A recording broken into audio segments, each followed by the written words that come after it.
네, 안녕하세요. 여러분들의 구독과 좋아요로 이 채널이 유지되고 있습니다. 네, 영상 속도는 1.5배를 추천드리는 바이고요. 항상 구독자님, 멤버십 회원님들에게 감사하다고 말씀을 드리면서 이번 내용은 구독자님이 또 요청하셨던 영상 앞부분에 좀 설명을 하고요. 그 다음에 비트코인과 그 다음에 최악의 시나리오를 한번 또 준비를 해보았습니다. 세금 관련해서 최악의 시나리오이기 때문에 오해하지 말아주시길 바라겠습니다. 네, 이제 시작을 해보도록 하겠는데요. 일단 손익통상 5년 5천만 원 공제 방식도 뭔지 잘 모르겠습니다. 죄송하지만 금액을 예를 들어서 설명을 해주시면 안 될까요? 라고 했고요. 그리고 어떤 분은 세금 내기 전에 다 팔고 나 나갈 거다. 나는 이거 신경 안 쓸 거다. 뭐 이렇게 되어져 있어요. 일단은 기존에 있었던 민주당이 5천만 원 공제 대상은 어디에서 가지고 왔냐? 금융투자소득세 기반에서 가지고 왔습니다. 그래서 이건 기본 베이스로 다 통칭돼서 된다라고 보시면 될 것 같습니다. 그래서 합산은 5천만 원. 그래서 주식, 펀드 뭐 다 합쳐가지고 해외 것까지 다 합쳐서 토탈해서 5천입니다. 그 다음에 기타 금융투자소득 250만 원으로 되어져 있습니다. 그 다음에 여기에서 5년, 5년 동안 손익통산을 해준다라고 되어져 있죠. 근데 핵심은 그게 아니고 여기에서도 계속 이야기를 했던 반기별 원정진수가 상당히 복잡해지죠. 그러니까 일반인들이 세금에 따른 세법에 별로 관심이 없어요. 예. 그래서 미치고 환장 뜰 것 같다라고 제가 매번 말씀을 드리는 바입니다. 그래서 금융투자소득세 부분을 보게 된다고 하면요. 자, 5년간 2월 공제라고 되어져 있고 5천만 원이라고 되어져 있죠. 그러면 반기에 원청지수를 얼마나 하냐가 핵심이지 않겠습니까? 22%를 가져갑니다. 이해하기 쉽게 내가 만약에 5천만 원 공제로 알고 있었다라고 하지만 실질적으로 6월 달마다 반기 가세가 진행된다라고 가정을 하고 해본다라고 하면 어떻게 될까요? 즉 1,000만 원을 벌었다라고 해도 22%를 먼저 뗍니다. 그래서 220만 원을 먼저 가져가게 돼요. 그래서 제가 복리가 없어진다라고 이야기를 했던 이유가 그런 것입니다. 그래서 이런 개 같은 걸 하지 말라고 제발 다른 형태로 과세에 따른 합리적인 과세에 좀 검토 바라겠습니다 라고 제가 청원을 넣었던 이유도 이런 게 있죠.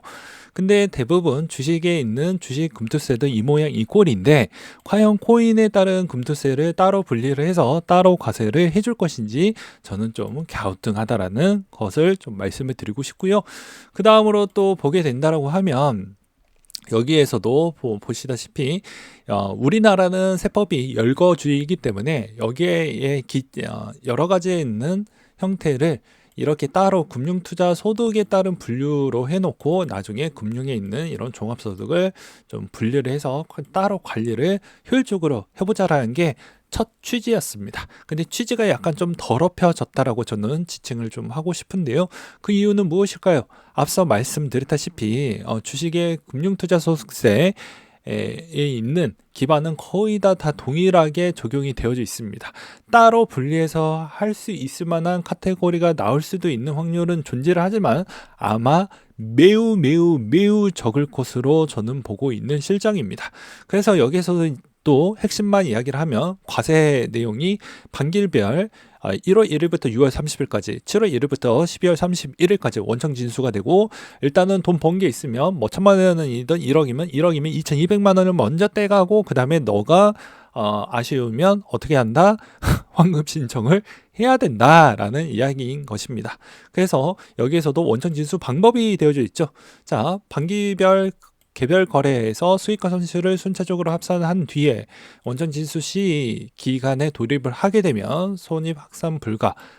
그러니까 이 말의 의미는 어찌 본다라고 하면 6월 이전에 또 변동성이 많이 생길 수도 있다라는 것입니다. 그게 국내 주식이든 뭐 국내 코인 쪽에 있는 특징적으로 비트코인이나 이더리움 시가총액이 이제 워낙 커졌기 때문에 변동성은 좀 덜할 것으로 보여지지만 이제 아무래도 국내에서 제일 많이 보유하고 있는 뭐 이런 좀 뭐 김치코인이나 뭐 나머지 쪽이 이익이 많이 나왔으면 변동성이 워낙 커지겠죠. 이런 것도 좀 봐야 된다라는 것과 그 다음에 원천지수 시에는 2월 결성금 공제 없어요. 네. 저는 세무사가 아닌데 말이죠.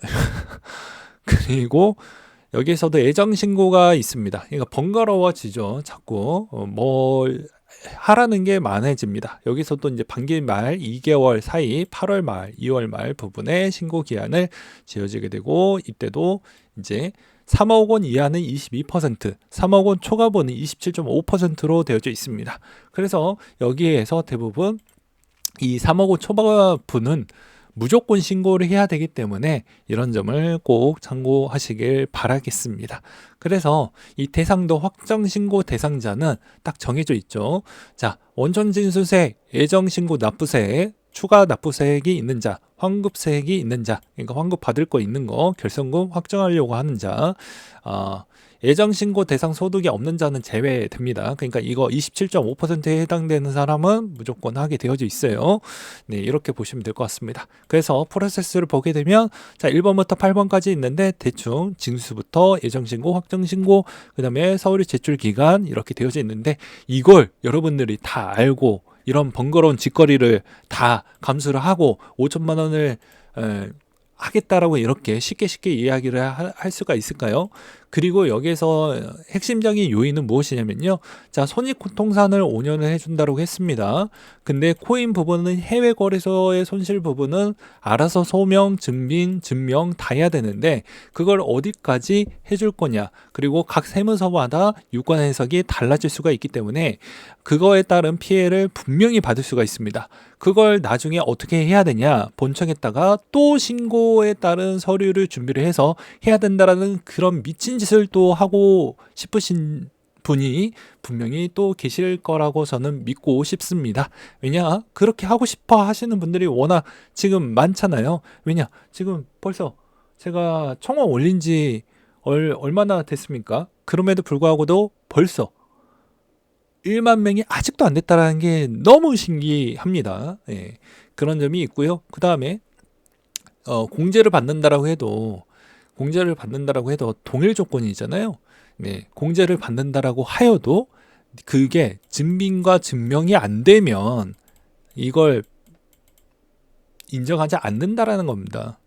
그러니까 세무서 부분에 따른 유권 해석도 분명히 들어갈 거고, 그 다음에 그걸 기준만 그냥 한 줄로만 기준으로만 잡았기 때문에 해외 거래소에 있는 측면의 기준 시가 추이도 어떻게 할 것이고 이런 부분이 워낙 난해하기 때문에 이걸 계산적으로 이렇다라는 거 이야기를 해드릴 수는 없어요. 근데 간단하게 이야기를 한다라고 하면 아무래도 뭐 6천만 원을 벌었다고 칩시다. 그럼 6천만 원의 22%를 먼저 떼갑니다. 예. 떼가고 난 뒤에 이제 소면 신청을 하면 됩니다. 국내 거는 다 뭐 거래 내 이체 내역서나 뭐 이런 걸 좀 달라고 해서 뭐 그쪽에서 요구했던 사항을 다 하겠죠. 근데 이것도 되게 웃긴 게 여기에서 이제 빈틈이 뭐가 있냐면 증명을 다 하다 보니까 세무서가 요구하는 걸 다 들어주다 보면 어떻게 됩니까? 개인정보를 너무 과하게 요청하는 경우도 발생을 하겠죠. 그러니까 이런 점을 좀 고려를 하시면서 하셔라라고 말씀을 드리고 싶습니다. 그리고 시스템 기반은 어찌 보면 기존에 있었던 주식이나 이런 쪽은 다 되어져 있는데 과연 업비트나 빗썸 빼놓고는 해줄까요? 그쪽 시스템에서 그런 걸 잘 정리를 해놓고 해야 될 것 같은데 그리고 그거가 꼭 필요하다고 하면 세금은 누가 걷습니까? 정부가 걷는데 불필요하게 세금을 성실하게 납부하려고 하는 납세자 부분을 보다 편리하게 시스템 개선이 필요하다고 저는 요청을 하고 싶어서 과세 유예를 시키는 부분도 없잖아 있는데 그거를 안 해놓고 시스템 기반도 안 해놓고 그다음에 기존에 있었던 거래소들도 그런 준비적 과정이 아직도 부족한데 그런 걸 하고 있지 않는다라는 것과 그다음에 매번 업비트와 빗썸 이게 욕이 안 나올 수가 없는 게 걔네들은 맨날 투자자를 뭐 지켜주겠다 뭐 한다라고 하지만 탁사 측도 이딴 거 부분에 있었을 때도 되게 소극적이잖아요. 네. 뭐 그럴 수밖에 없긴 하겠다만 이런 이야기는 뭐 왜 유튜브에서만 이야기가 나와야 되는지 아이러니하다라는 이야기를 또 드리고 싶고요. 그리고 왜 5천만 원 부분에 따른 기대율이 왜 높아졌는가 실태조사 결과 작년 10월 달 거를 한번 가지고 와봤습니다. 그렇다 보니까는 대충 이게 또 느껴지게 되더라고요. 여기에서는 KYC가 증명되어져 있는 것에 대해서만 자료화를 만들었다라고 되어져 있습니다. 여기서도 가장 많은 이용 연령대가 30대 남성이고 그 다음에 대다수 이용자가 대략 600만 명 정도가 되는데 그 중에 67% 50만 원 미만으로 깔짝깔짝하고 있는 사람이 많다라는 걸 볼 수가 있었습니다. 그러면 여기에서도 보시다시피 30대 40대 구간이 제일 많이 했으니까 대충 한 200만 명 정도라고 볼 수가 있는데 50만 원 미만 투자가 한 요 정도가 있었고 그 다음에 100만 원에서 500만 원대로 간다고 하면 많이 줄어들죠. 한 대충 53만 명 정도가 됩니다. 그러면 여기에서 또 보게 되면 왜 이 구간대가 왜 많냐? 많을 수밖에 없는 이유는 대부분 해외 거래소나 개인 직업을 통해 가지고 이제 뭐 민코인 투자나 이런 거를 좀 만 원이나 그 다음에 여러 가지에 있는 자기가 하고 있는 스테이킹 방식을 통해 가지고 그런 거를 코인을 많이 이제 에어드랍을 받기 위한 그런 작업들을 많이 하게 되면 충분히 이 구간대에서도 가능을 하겠죠. 그래서 이 분포도가 좀 더 많이 있다라는 것을 좀 볼 수가 있겠고요. 그 다음에 또 보게 되면 여기에서 또 재미난 점이 있는데요. 가장 많은 구간대도 40대, 50대 구간하고 3, 40대 구간대가 골고루 분포가 되어져 있었습니다. 그러니까 초기 시드에서 관심이 있었던 분들이 30대, 40대, 50대 구간이 대부분 돈을 좀 많이 벌어갔다라는 걸 볼 수가 있게 되겠죠. 그리고 여기에서도 또 알 수 있는 건 또 뭐가 있냐? 자, 법인 부분하고 개인 부분이 있는데 평균 보유 금액이 240억 원 정도가 됐고요. 그 다음에 여기에서도 개인으로 보유 금액이 36만 원 선, 그리고 이용 연령대는 40대, 30대, 50대 순으로 제일 많았다라고 되어져 있습니다. 이러니까 당연히 우리 5천만 원이면 좋아요라고 이야기를 하고 있는데 이걸 왜 장애물을 치울 수가 있는데 왜 장애물을 들고 가려고 하는 심리가 무엇인지 저는 납득이 되지 않는다라는 것입니다. 그래서 보다 합리적인 과세가 필요하고 주식에 있는 금투세도 저 모양 저꼴인데 대부분 금융투자소득세는 거의 기본 베이스가 이런 형태로 되어져 있어서 이게 기반 베이스라서 따로 카테고리를 이렇게 요청을 계속 해야 해줄까 말까 하는 정도인데 여러분들은 이런 번거로운 짓거리를 하고 싶어 하시는지 저는 좀 갸우뚱하다라는 것입니다. 그래서 이런 이야기를 좀 드렸고요. 그 다음에 마지막으로 또 이야기만 해도 벌써 12분이 갔네요. 오늘 메인 내용이 그 다음에 아무튼 뭐 그러하고요. 그 다음에 이 비트코인의 이제 최악의 시나리오를 좀 본다라고 하면 제가 만약에 국회의원님들을 무시하는 게 아니고 객관적으로 전 본다라고 했죠. 만약에 일을 한다라고 하면 7월에서 8월 달에 나와야 됩니다. 9월 달에 본회의가 있기 때문이죠. 그리고 대부분 가장 큰 본회의 중에 하나라고 볼 수가 있습니다. 입법을 올릴 수 있을 만한 9월 달 부분이죠. 그렇기 때문에 7, 8월 달에 아무것도 안 나왔다? 그럼 9월 달에 나 안 하고 그냥 째겠다라는 겁니다. 이건 기본 중에 기본입니다. 지금 상반기 아무런 이야기 안 나오고 지금 선거에 지금 몰두하고 있기 때문이죠. 그래서 이런 것도 그냥 기본 베이스로 보시고 객관적으로 보시면 답은 나와져 있다. 그러면 만약에 이게 유예가 안 됐을 때는 대부분 12월 달 이전 부분에 따른 불확실성이 훨씬 커집니다. 일단 기준 시가도 모호하죠. 기준 시가에 따른 내용도 모호하고 해외 쪽에 있는 부분도 상당히 모호해집니다. 그리고 내가 다 증명을 해야 된다라는 그 번거로운 짓거리가 있죠. 그래서 내가 피해를 받을 수 있는 확률이 매우 높아지기 때문에 그리고 내가 소명을 잘했다라고 해도 이 증명된 금액이 내 것이라는 게 명확하지 않았을 경우에는 어떻게 된다? 탈세로 간주를 해서 다 뺏어버린다. 이거 진짜 하나도 빠짐없이 여러분들에게 겁주려고 그런 게 아닙니다. 전 세금에 따라서 뒤지게 쳐맞았던 적이 한두 번이 아니기 때문에 이런 이야기를 하는 거예요. 그래서 절대 여러분들에게 옹호적으로 움직여주는 그런 동네가 아니라는 걸 좀 참고하시기 바라겠고요. 그 다음에 이제 이 연말 시즌이 되면 이렇게 변동성이 엄청나게 커질 겁니다. 이 변동성이 커지는 그 구간을 여러분들이 견뎌내셔야 된다라는 것과 그 다음에 대부분 이게 시즌 아웃이 더 빨리 당겨질 수가 있는 것입니다. 왜냐하면 한국의 대부분 투자자 빈도가 적은 게 아니에요. 국가별로 보았을 때도 여전히 뭐 한국 비중이 6%대로 이렇게 나와져 있긴 하지만 실질적으로 해외 거래소 빈도도 많이 사용하기 때문에 엄밀히 따진다라고 하면 저는 개인적으로 한 20%는 훨씬 넘을 것으로 보고 있습니다. 그럼 당연히 시장에 영향을 충분히 줄 수가 있겠죠. 물론 그게 ETF가 얼마나 그거 하느냐에 따라서 달라진다라고 보고는 있긴 합니다. 그런 점도 없지 않아 있고요. 그 다음에 또 다른 측면은 만약에 이게 더 일찍 조정폭이 말도 안 되게 빠질 경우도 고려를 해야 됩니다.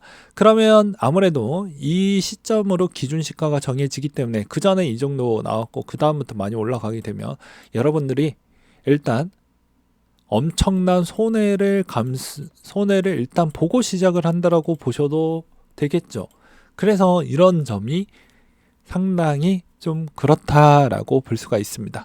그리고 가장 핵심적인 내용 중에 하나는 무엇일까요? 알트코인이 대한민국 투자 비중이 월등하게 높죠. 그렇다 보니까 비트코인하고 이더리움은 뭐 어느 정도 선에서는 좀 방어가 나올 수 있을 만한 구도가 나온다고 생각이 듭니다. 그러면 당연히 아무래도 나머지 알트코인들은 거의 뭐 말 안 해도 아시잖아요. 여기 동향 보면 거의 죽다가 대부분 이제 거의 다 살아 돌아오긴 했지만 대부분 80% 90% 이렇게 조정이 나왔던 조정이라고 보기가 좀 모호할 정도로 조정이 크게 나왔던 구간인데 그러면 마이너스 80%를 찍어놓고 이거 올라갔는데 세금을 내야 된다. 이러면 이제 미치는 거죠. 기준 시가가 그래서 제일 중요한 겁니다. 그러면 그전 거를 어느 정도 소급 적용해 줄 필요성이 있지 않냐? 이것도 솔직히 그 법안 내용도 국민청원에 넣어야 되는데 여러분들이 이제 댓글도 다 읽어봤습니다. 근데 글자 수가 정해져 있어요. 그래서 다 넣을 수는 없더라고요. 그래서 그런 점도 분명히 소급 적용도 고려를 해야 되는데 24년도에 손해율이 막심하게 커졌던 것도 옵션으로 소급 적용도 좀 해줘라 라는 목소리를 내야 되는데 그런 옵션적 사항도 없죠. 지금은 그나마 다행인 점이 만약에 안 올라갔었을 경우에는 엄청난 피해가 발생을 할 겁니다. 25년도 기준 시가로 할 거니까 만약에 이때 낙폭이 진짜 말도 안 되게 떨어지고 마이너스 80% 90%가 나왔다 라고 한다라고 하면 저렇게 국민청원이 저럴 수가 없다라고 저는 생각을 합니다. 진짜로. 지금은 보니까 배가 따뜻하니까 아무래도 관심이 조조한다라고 저는 보고 있는 실정입니다. 네. 오늘은 어쩔 수 없이 뭐 말을 하다 보니까 뭐 그 다음 뭐 민코인 이야기는 다음 시간에 좀 이야기를 하도록 하겠고 제발 좀 이거 통과 좀 부탁드리겠습니다. 네. 여러 유튜버분이나 그 다음에 커뮤니티에서도 많이 전파를 시켜주셔서 제발 우리의 권리 제발 좀 챙겨주시길 바라겠고요.